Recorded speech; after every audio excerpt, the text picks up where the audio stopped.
जय जिनेंद्र दोस्तों आज हम बात करने वाले हैं परीक्षाओं के बारे में। जी हाँ दोस्तों, बच्चों की परीक्षाएं शुरू हो चुकी हैं, बोर्ड के पेपर शुरू हो चुके हैं।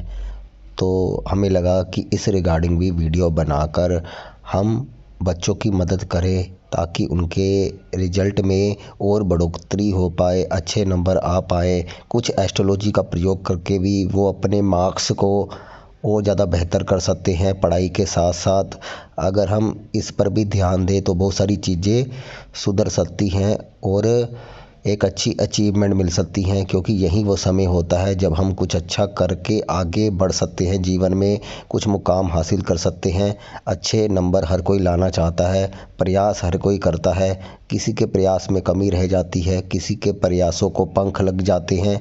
तो आज हम आपको एस्ट्रोलॉजिकल बताएंगे कि ग्रहों का क्या संबंध है, किस प्रकार कौन से ग्रहों को मजबूत करके आप परीक्षा में अच्छे अंक ला सकते हैं।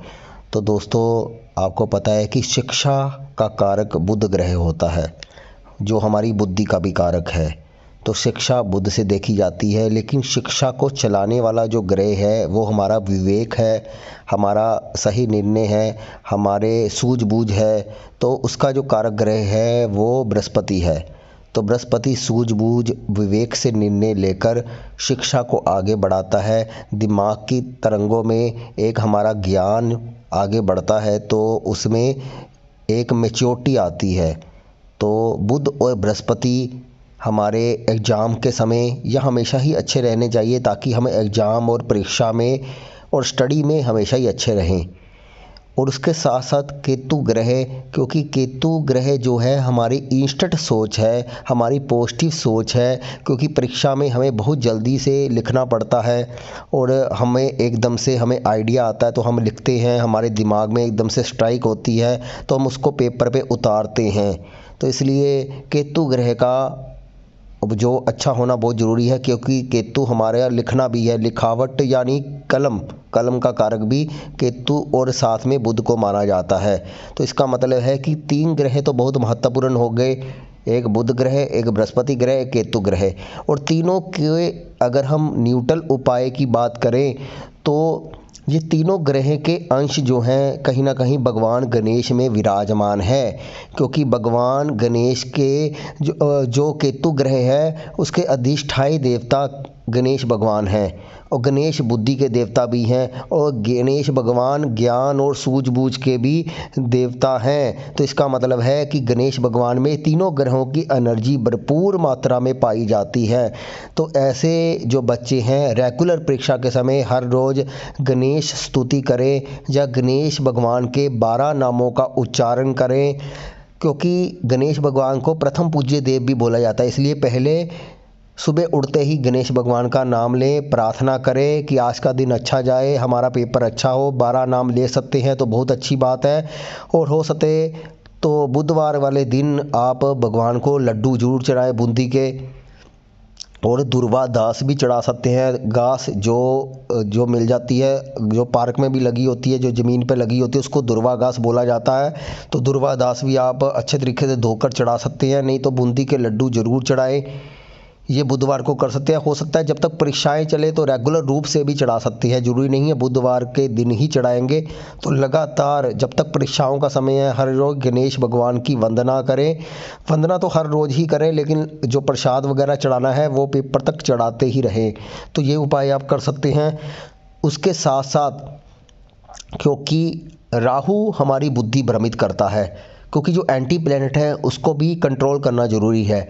तो राहु बुद्धि भ्रमित करता है। अगर हम सरस्वती माता की प्रार्थना करें या नीले फूल लेकर अगर हम सरस्वती माता को चढ़ा देते हैं, अगर कहीं से नीले फूल का इंतज़ाम हो जाता है या फूल वालों से आपको नीले रंग के फूल मिल जाते हैं, तो सरस्वती की माता की मूर्ति अगर आपको कहीं पे मिल जाती है मंदिर में तो वहाँ पे चढ़ा सकते हैं, नहीं तो आपके घर में अगर फ़ोटो है तो वहीं पर आप चढ़ा सकते हैं। तो ये काम भी आप कर सकते हैं। इससे राहु की जो शरारत है वो रुक जाएगी। और साथ साथ शिवलिंग पर एक दतूरा भी जरूर चढ़ाएं। दतूरा जो है वो बुध ग्रह को रिप्रेजेंट करता है, उसमें राहु की एनर्जी भी होती है गोल होने के कारण उसमें, क्योंकि वो विषैला होता है।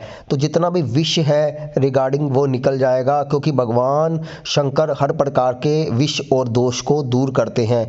तो ये उपाय भी आप कर सकते हैं। और साथ ही साथ बच्चा जब पढ़ने बैठता है तो वास्तु के हिसाब से वो पूर्वमुखी या उत्तरमुखी होकर पढ़े तो वो सबसे बेस्ट है। तो अगर आप अपने बच्चे को पूर्व और उत्तरमुखी में बिठाते हो, पढ़ाते हो, तो उससे भी बच्चे को बेनिफिट मिलता है। और वेस्ट साउथ वेस्ट में बच्चे का स्कूल बैग या किताबें जो भी हैं वो वहीं पर रखें, वेस्ट साउथ वेस्ट के एरिए में। तो ये बात का आप ध्यान रख सकते हैं। और एक उपाय आप और कर सकते हैं, इसके माध्यम से भी जो बच्चे को इसका लाभ बहुत तेज़ी से मिल सकता है। तो ये उपाय आप साथ साथ करेंगे तो और ज़्यादा बेनिफिट मिलेगा। तो दोस्तों आपको एक उपाय और भी करना है कि बच्चे को अगर आप रुद्राक्ष पहना देते हो, पंचमुखी रुद्राक्ष भी अगर आप पहनाते हो तो उससे भी बेनिफिट मिलेगा। या पंचमुखी रुद्राक्ष को एक दाना लेकर आप पानी में उसको भिगो दें रात भर, सुबह उस पानी को अगर बच्चा पी लेता है तो वो भी बहुत अच्छा रहता है।